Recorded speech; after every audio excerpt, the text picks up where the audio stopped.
Romans 13 verse 1 to 6. Let every person be subject to governing authorities. Sino yung governing authorities? Kings, president, ano pa? Senators, congressmen and women, governors, vice, mayors, blah, blah, blah. So they are the governing authorities. Sabi dito, let every person be subject. Magpasakop kayo sa gobyerno. Tama.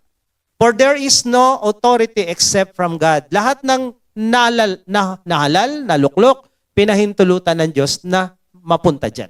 Okay? And those that exist have been instituted by God. Diyos ang nagtalaga. Sa boto nyo, sa boto natin, pinahintulutan ng Diyos, o sige, maupo yan. May approval ni God yan.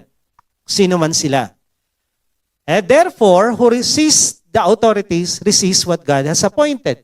Pag kinontra mo at kinalaban mo yung nilagay ng Diyos, Diyos ang kinakalaban mo. Magmula sa bahay, sa church, at gobyerno.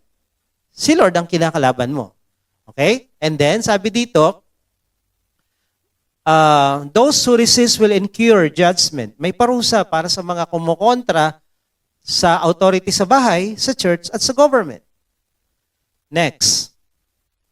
Rulers are not terror to good conduct, but to bad. Ito ngayon ang nagkatalo. Anong ibig sabihin nito?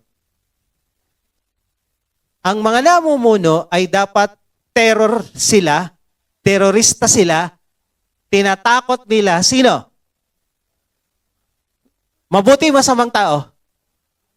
Ha? Ulitin natin. Rulers are not terror to good conduct, but to bad. Pag ikaw pala leader, dapat terorista ka sa mga luko-luko, sa mga rapist, sa mga addict, sa mga magnanakaw, sa mga killer, sa mga kidnapper. Dapat ikaw pala terorista. Dapat takot sila sa'yo. Yan pala ang trabaho ng leader para hindi sila magwalwal sa karsada at kumalat ng kumalat, dapat may kinatatakutang leader. Ngayon, may kinatatakutan pa ba?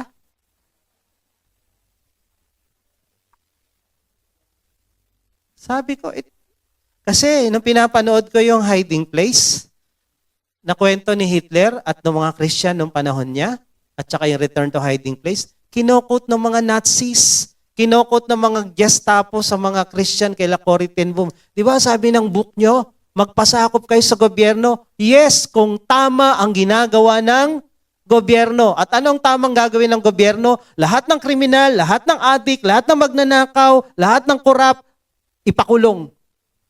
Matakot dapat sila. Yun ang trabaho ng leader. Pero kung baliktad, yung matuwid ang natatakot, yung mga walang hiya ang naglilipana, yung mga adik nagkakalat, yung mga kriminal nandiyan dyan, mali. Ang tinakda ng Bible, dapat yung masama natatakot sa otoridad. Yun ang tama. Pero bawal yung pumatay. Takutin mo lang. Kasi you are terror to the criminals. Dapat ang mga kriminal may kinatatakutan. Yun ang sabi ng Bible.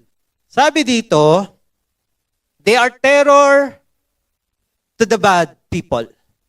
Pag ang leadership hindi terror sa bad at terror sa good, mali ang governance.